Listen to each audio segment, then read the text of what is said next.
Hi Sagittarius, thank you so much for joining me today. I hope that you're doing really, really well. And this reading is for any sun, moon, or rising Sagittarius sign.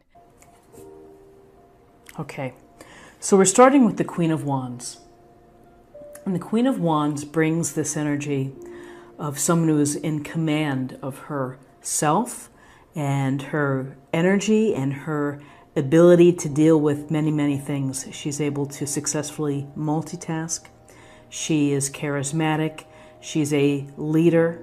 She's also kind and loving and aware as well, but really fun-loving, seeking enjoyable activities, taking advantage of this fire energy. It's a sense of really exercising your own personal charisma and personal power. So when I see the Queen of Wands, I get a sense that you're going to be moving it and shaking it for the week and maybe making a lot of lunch dates or setting up meetings. Perhaps for, your hobbies, could be related to work, but there's a real sense of movement here, of a can-do energy, of getting things done, following what excites you.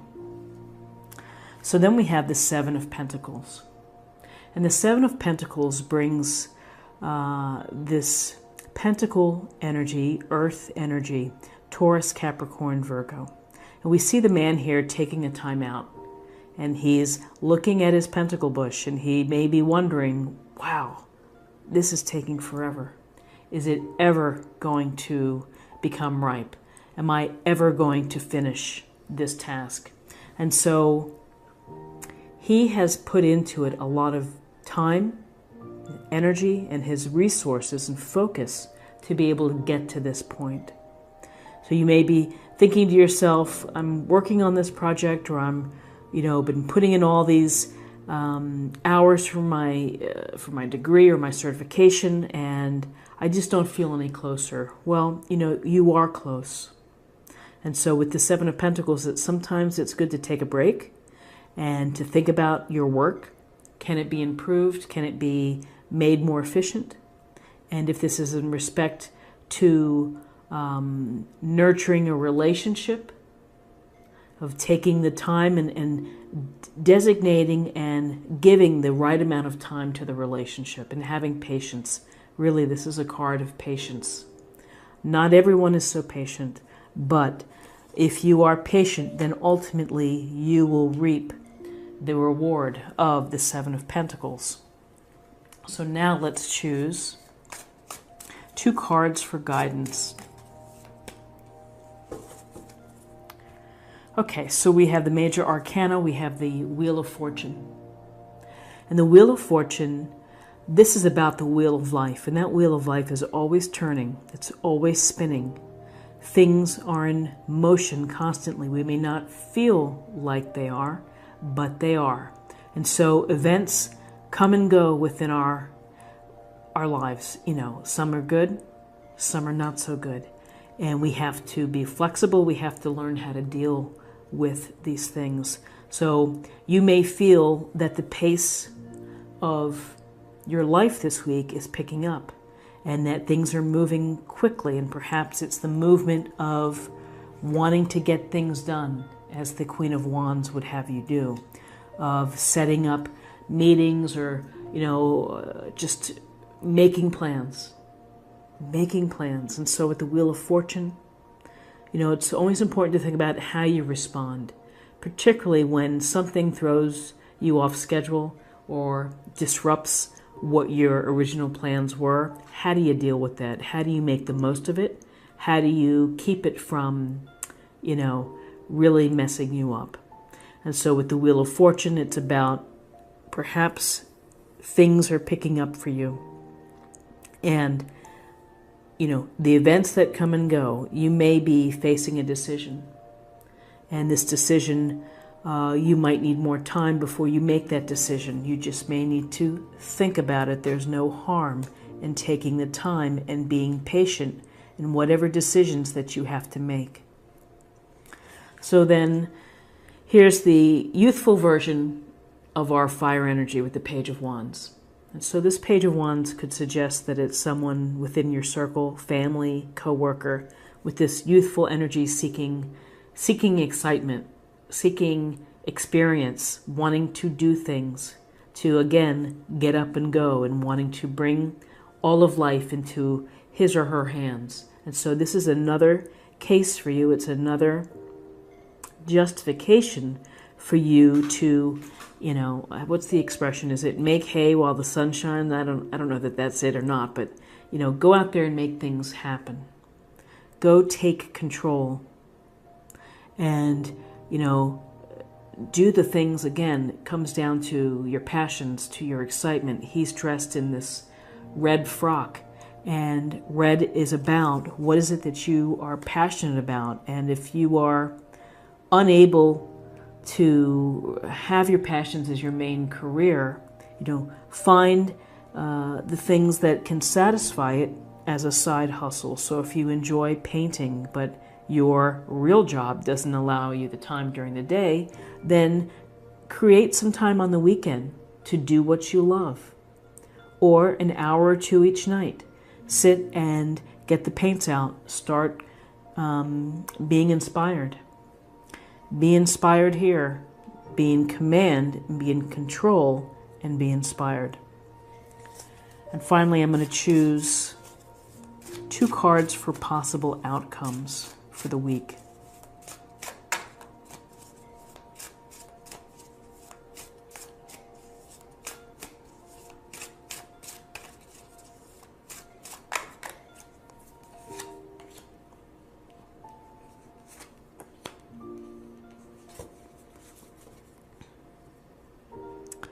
So interesting, we have the 9 of Pentacles.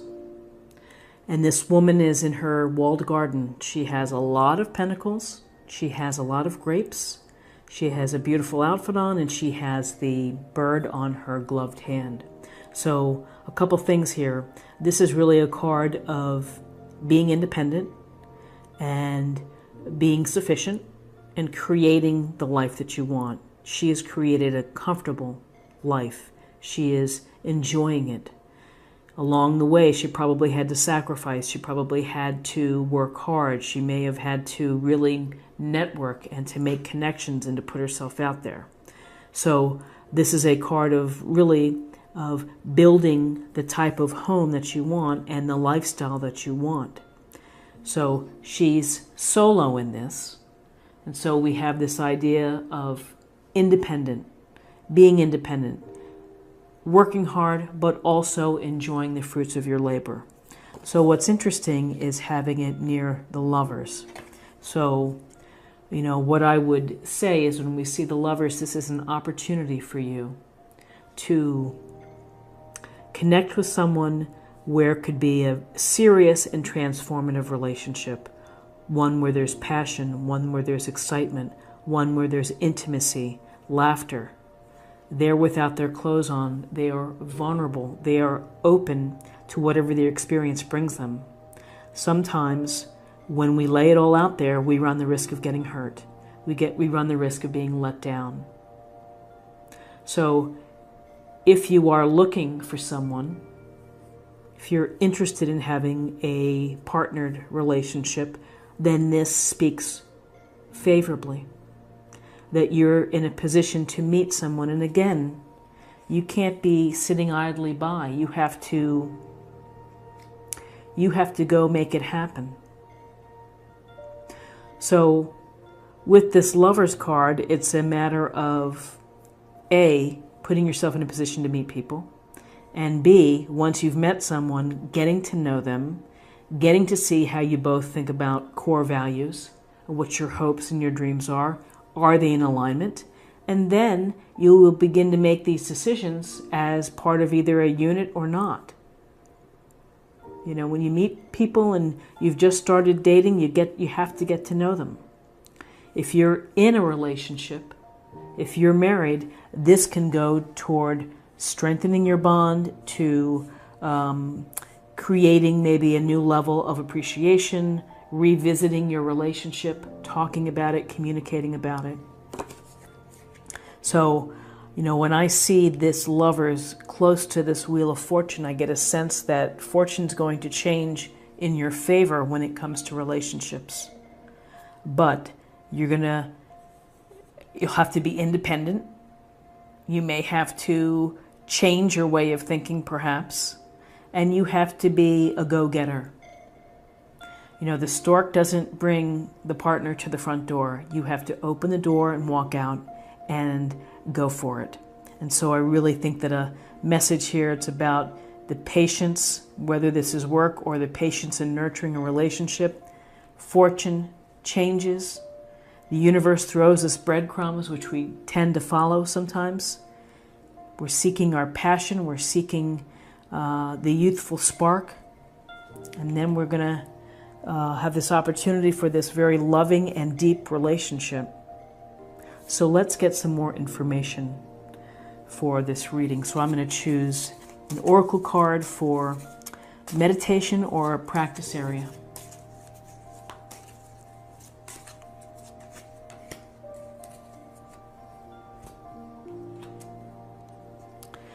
Daydream.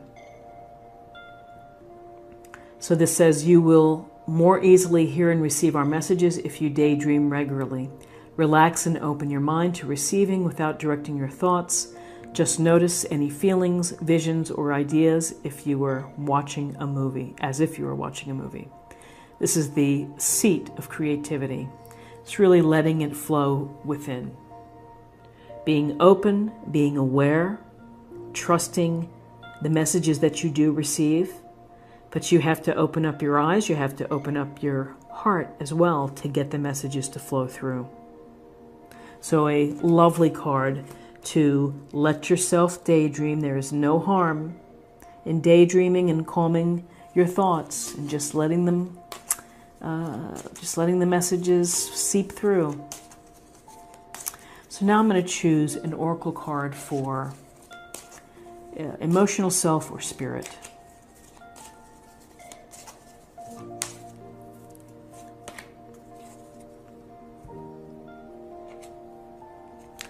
Again, daydream, and here we have dream talk.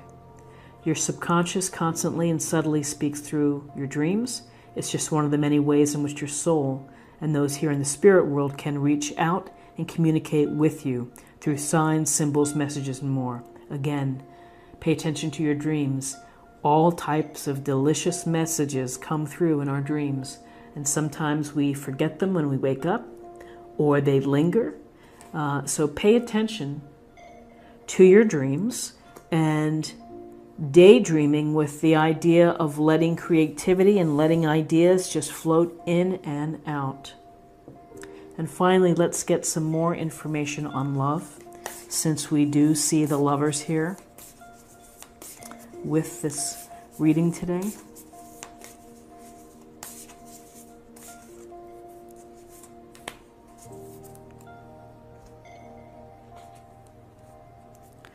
Spend some quality time together. It's imperative that we spend quality time with those we are in significant relationships with, listening and talking to each other.